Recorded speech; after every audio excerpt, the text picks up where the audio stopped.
Assalamualaikum warahmatullahi wabarakatuh. Saya Darsi Anadia Putri Utami dengan NIM 2210202001 dari kelas PAI A. Di video kali ini saya akan menjawab soal-soal UTS yang diberikan oleh Ibu Husna Lutfia dalam mata kuliah Al-Quran Hadis. Untuk soal yang pertama itu ada jelaskan isi kandungan dari surah Al-Fatihah, Al-Falaq, Al-Kafirun, Al-Ikhlas, dan An-Nasr. Terlebih dahulu saya akan menjelaskan tentang isi kandungan surah Al-Fatihah. Jadi surah Al-Fatihah terdiri dari 4 pokok kandungan. Yang pertama itu ada ilmu al-usul, yaitu yang terdiri dari ketuhanan yang terdapat dalam kalimat Alhamdulillahirrabbilalamin dan Ar-Rahmanir-Rahim. Lalu an-nubuwah yang terdapat dalam kalimat alladzina an'amta 'alaihim dan ad-dar al-akhirah yang terdapat dalam kalimat maliki yaumiddin. Lalu yang kedua itu ada ilmu al-furuq dan keagungannya baik dalam ibadah maliyah maupun badaniyah. Yang ketiga ilmu tahsil al-kamalat yang terdapat dalam kalimat wa iyyaka nasta'in dan as-siratal mustaqim. Dan yang keempat ilmu al-qasas dan al-akbar dari umat terdahulu. Lalu selanjutnya isi kandungan surah Al-Falaq. Dikutip dari tafsir tahlili Kementerian Agama jilid 10, surah Al-Falaq ini memiliki kandungan yang berupa berisi perintah Allah kepada Rasulullah untuk berlindung kepadanya. Berlindung di sini memiliki artian berupa keburukan, kejahatan, kesulitan, penyakit, dan lainnya. Lalu selanjutnya isi kandungan surah Al-Kafirun. Dikutip dari tafsir Kemenak, Allah menjelaskan dalam surah ini bahwa terdapat perbedaan besar antara sifat-sifat Tuhan yang disembah oleh Nabi Muhammad maupun yang disembah dengan orang-orang kafir. Mengenai perbedaan sifat-sifat ini, maka berbeda pula lah pelaksanaan ibadah antara agamanya. Lalu Allah juga menjelaskan tentang adanya toleransi dalam beragama, di mana setiap agama berhak untuk melakukan ritual ibadahnya masing-masing tanpa mencampur adukan keduanya. Selanjutnya surah Al-Ikhlas. Menurut Imam Ibnu Utsaimin, di dalam surah ini Allah hanya menjelaskan tentang dirinya, tidak ada yang lain. Hanya menjelaskan tentang karakteristiknya, seperti Allah itu satu dan Allah tidak beranak maupun diperanakan. Lalu surat ini juga mengajarkan tentang prinsip kejujuran dalam membacanya agar terhindar dari kemusyrikan. Dan isi pokok kandungannya juga mencakup tentang tauhid rububiyah, tauhid uluhiyah, dan tauhid asma wa sifat. Selanjutnya surah An-Nasr. Sebagaimana yang kita ketahui, ajaran Islam menyebar dengan sangat cepat ke berbagai penjuru jazirah Arab. Kemenangan tersebut diraih oleh Nabi Muhammad dan kaum muslimin dengan cara sungguh-sungguh dan berkat pertolongan Allah. Ayat ini mengajarkan jika kita ingin mempunyai keinginan ataupun cita-cita, agar kita bersungguh-sungguh dan meminta pertolongan Allah. Karena Allah menolong umat yang ingin ditolongnya, sebagaimana Nabi Muhammad dan kaum muslimin yang ditolong oleh Allah dari serangan kaum kafir. Selanjutnya soal yang kedua, yaitu jelaskan kandungan pendidikan yang terdapat pada ayat Al-Mujadilah ayat 11, surah Ar-Rahman ayat 33, dan surah An-Nisa ayat 8 dan ayat 146. Terlebih dahulu saya akan menjelaskan tentang Quran surah Al-Mujadilah. Jadi kandungan yang terdapat di dalam ayat surat ini adalah penting untuk kita memiliki sikap hormat dan kepedulian terhadap sesama. Contoh halnya ketika di sebuah majelis taklim, penting untuk memberikan ruang atau memberikan tempat bagi orang-orang yang belum memiliki tempat, atau berlapang-lapanglah kalian dalam bermajelis taklim. Lalu yang kedua ada nilai kesopanan dan kesantunan dalam berinteraksi terhadap sesama, dan nilai ketaatan dan kedisiplinan. Selanjutnya Quran surah Ar-Rahman ayat 33. Jadi kandungan pendidikan yang terdapat pada ayat ini menggambarkan kekuasaan dan kebesaran Allah yang menciptakan langit, bumi, dan seisinya. Lalu ayat ini juga menyampaikan kepada manusia dan jin bahwa mereka memiliki keterbatasan. Jadi walaupun kemampuan mereka luar biasa, kan tetapi mereka tetap memiliki keterbatasan. Lalu pesan ayat ini juga menyampaikan pesan bahwa manusia dan jin harus terus menggali ilmu pengetahuan dan menjelajahi kebesaran Allah demi sebuah penghormatan atas keagungannya.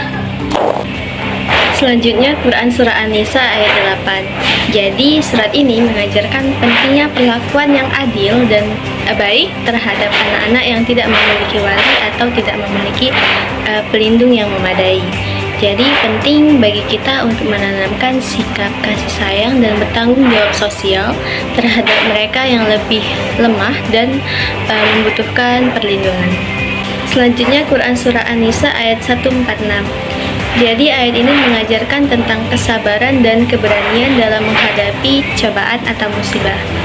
Jadi ayat ini tuh mengajarkan bahwa setiap muslim untuk tetap tenang, bersabar, dan berusaha menjaga iman ketika diberikan ujian oleh Allah Subhanahu wa Ta'ala. Jadi sebisa mungkin setiap muslim harus menjaga keteguhan hati dan kepercayaan pada Allah dalam setiap ujian yang diberikan, karena tidak ada ujian yang melebihi kemampuan setiap hambanya. Selanjutnya soal yang ketiga, jelaskan kandungan pendidikan yang terdapat pada ayat Al-Baqarah ayat 153, Ali Imran ayat 134, Al-Anfal ayat 27 dan surah Al-Ahqaf ayat 13. Yang pertama, Quran surah Al-Baqarah ayat 153.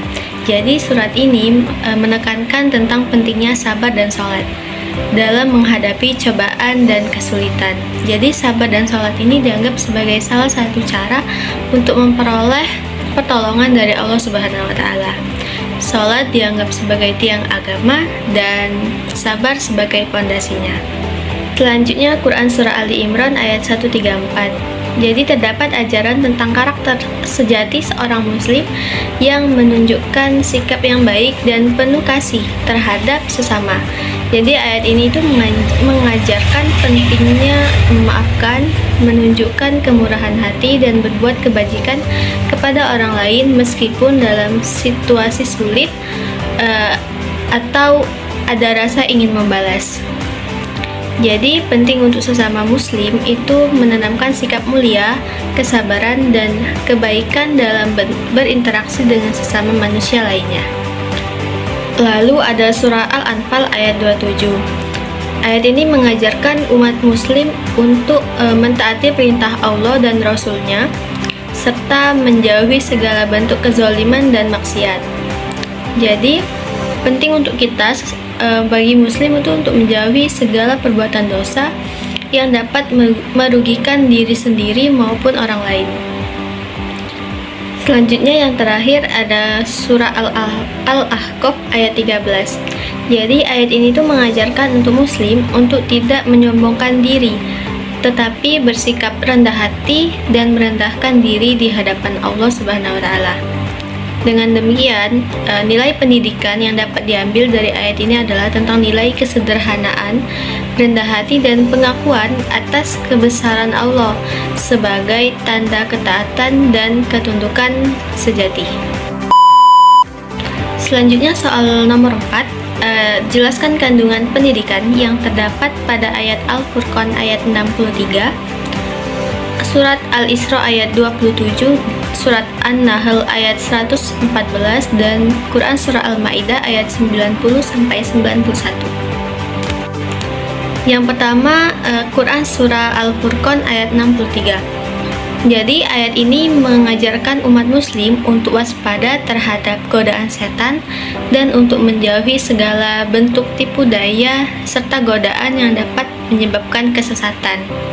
Jadi penting untuk kita menanamkan nilai kehati-hatian, menjaga diri dari godaan setan, serta mengikuti petunjuk Allah agar terhindar dari kesesatan. Selanjutnya pada surah Al-Isra ayat 27. Pada ayat ini mengajarkan kepada kita untuk berbakti kepada orang tua dengan penuh kasih sayang dan penghormatan, serta tidak melanggar hak-hak yang mereka dapatkan.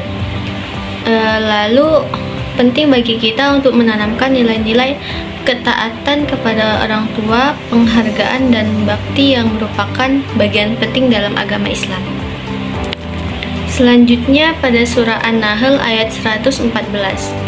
Jadi pada ayat ini mengajarkan umat muslim untuk selalu berlaku adil, jujur dan menghindari segala bentuk kecurangan dalam kehidupan sehari-hari. Jadi penting bagi kita untuk menanamkan nilai-nilai kejujuran, keadilan, dan kebenaran sebagai prinsip yang harus ditegakkan dalam kehidupan seorang muslim. Dan yang terakhir, Quran Surah Al-Ma'idah ayat 90 dan 91. Ayat 90 Surah Al-Ma'idah ini menjelaskan bahwa minum khamar, berjudi, berkorban untuk berhala, dan mengundi nasib ini merupakan perbuatan keji yang termasuk perbuatan setan. Maka orang-orang beriman diperintahkan untuk menjauhi perbuatan-perbuatan yang dilarang tersebut.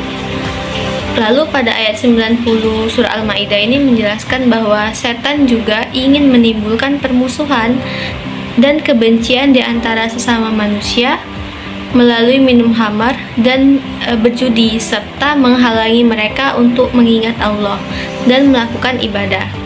Jadi orang-orang beriman ini diperintah untuk berhenti dari perbuatan tersebut. Dalam konteks pendidikan, ayat ini memberikan pelajaran tentang pentingnya mengembangkan nilai-nilai spiritual dan moral yang positif, seperti menghindari perbuatan-perbuatan yang tidak disukai Allah atau yang dilarang oleh Allah, dan mempertahankan kesadaran dan kesucian diri. Mereka juga harus menjaga hubungan baik dengan Allah dan hubungan yang baik juga antara sesama makhluk dan sesama manusia.